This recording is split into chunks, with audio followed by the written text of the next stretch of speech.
नमस्कार, मैं हूं आपके साथ ईशा नेगी और आप देख रहे हैं न्यूज स्टेट उत्तर प्रदेश उत्तराखंड के डिजिटल प्लेटफॉर्म पर न्यूज अपडेट। संसद भवन की गांधी प्रतिमा के नीचे निलंबित सांसदों का बीते 50 घंटों से ज्यादा से धरना जारी है। महंगाई, जीएसटी और अन्य मुद्दों पर विपक्ष के लगातार हंगामे को देख मंगलवार को राज्यसभा से 19 सांसदों को निलंबित कर दिया गया था, जो कि एक दिन में निलंबित सांसदों की संख्या के लिहाज से एक रिकॉर्ड है। इसके पहले सोमवार को लोकसभा अध्यक्ष ओम बिरला ने कांग्रेस के 4 सांसदों को निलंबित कर दिया था। सभी निलंबित सांसदों पर संसद की कार्रवाई में बाधा डालने और अभद्र व्यवहार का आरोप है। निलंबित सांसद मॉनसून सत्र में इस पूरे हफ्ते के लिए निलंबित रहेंगे। इसके बावजूद निलंबित सांसदों ने माफी मांगने से इनकार कर दिया है। राज्यसभा से निलंबित सांसदों में तृणमूल कांग्रेस, डीएमके, टीआरएस और सीपीआई समेत आप सांसद शामिल है। हालांकि आप के संजय सिंह को एक दिन बाद निलंबित किया गया था। सवाल ये उठता है कि कोई सांसद कब और किन नियमों के तहत निलंबित किया जाता है और ये कार्रवाई किसकी पहल पर अंजाम तक पहुंचाई जाती है। आइए जानते हैं। संसद के दोनों सदनों के पीठासीन अधिकारी यानी लोकसभा अध्यक्ष और राज्यसभा सभापति का काम सदन की कार्रवाई शांतिपूर्ण ढंग से सही तरीके से चलाना है।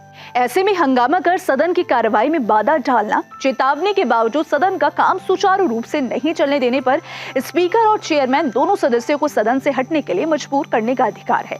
इस कड़ी में देखें तो विपक्षी सांसद मॉनसून सत्र की शुरुआत के बाद से ही सरकार का कई मामलों पर विरोध कर रहे थे। मंगलवार को सभी वेल में घुस आए और उप सभापति हरिवंश के बार बार अपनी सीट पर वापस जाने के अनुरोध को भी नहीं मान रहे थे। ऐसे में डिप्टी चेयरमैन हरिवंश ने ट्रेजरी से उनके निलंबन का एक प्रस्ताव पेश करने को कहा। इसके बाद संसदीय मामलों के राज्य मंत्री वी मुरलीधरन ने कदाचार के लिए शेष सप्ताह के लिए 10 सांसदों को निलंबित करने का प्रस्ताव पेश किया है। हरिवंश ने मतदान के लिए प्रस्ताव रखा और 19 विपक्षी सदस्यों के नाम पढ़े।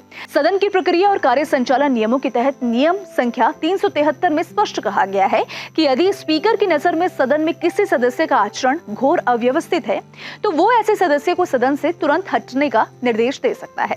सदस्य को स्पीकर का यह आदेश तुरंत मानना भी जरूरी है। ऐसे सदस्य को शेष दिन की बैठक के दौरान अनुपस्थित रहना होता है। सदन में ज्यादा अड़ियल सदस्यों से निपटने के लिए अध्यक्ष नियम 374 और 374 ए भी है।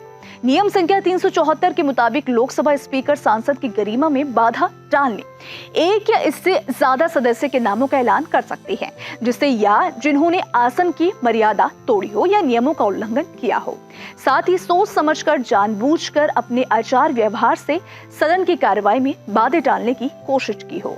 लोकसभा अध्यक्ष ऐसे सांसद या सांसदों के नाम का ऐलान करते हैं। इसके बाद वो सदन के पटल पर एक प्रस्ताव रखते हैं। इस प्रस्ताव में हंगामा मचाने वाले सांसद का नाम लेते हुए उसके निलंबन की बात कही जाती है। इसमें निलंबन की समय सीमा का भी जिक्र होता है। ये अवधि ज्यादातर सत्र की समाप्ति तक हो सकती है। सदन चाहे तो वो किसी भी वक्त इस प्रस्ताव को रद्द करने का अनुरोध भी कर सकता है।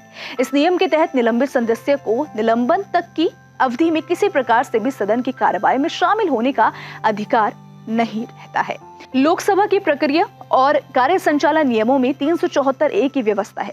इसके तहत अगर सदन में कोई भी सदस्य अध्यक्ष के आसन के पास आकर या सदन में नारे लगाकर या फिर अन्य तरह से सदन की कार्यवाही में बाधा डालता है तो जानबूझकर सदन के नियमों का दुरुपयोग कर घोर अव्यवस्था पैदा करता है, तो इस स्थिति में स्पीकर के उसका नाम लिए जाने पर वो सभा की सेवा से लगातार 5 बैठकों के लिए या सत्र की शेष अवधि के लिए जो भी कम हो खुद ही तुरंत निलंबित हो जाता है।